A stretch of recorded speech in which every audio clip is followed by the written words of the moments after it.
华视在地新闻，乡亲啊，大家平安。今仔日是新历的11月24，旧历的10月20，礼拜三。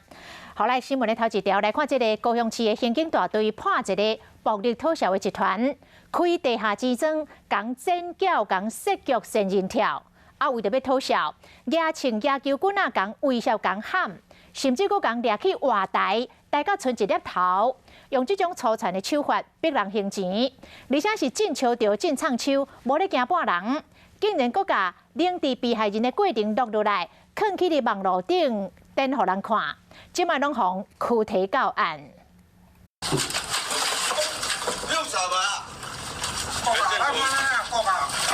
剃头啊，甲被害人讲，若无要还钱，就要甲伊断手骨。看这。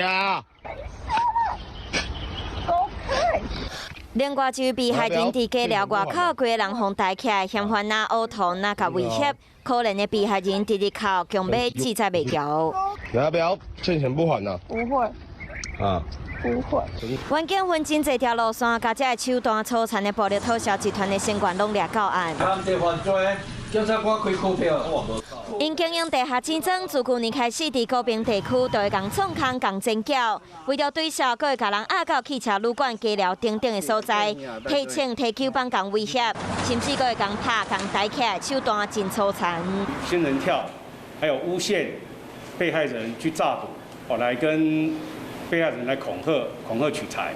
伫高雄大寮、凤山、屏东、恒春地区，总共掠到10外位嫌犯依法送办。警强调要全力来扫除不良的帮派，嘛绝对袂吞忍组织性帮派的暴力事件。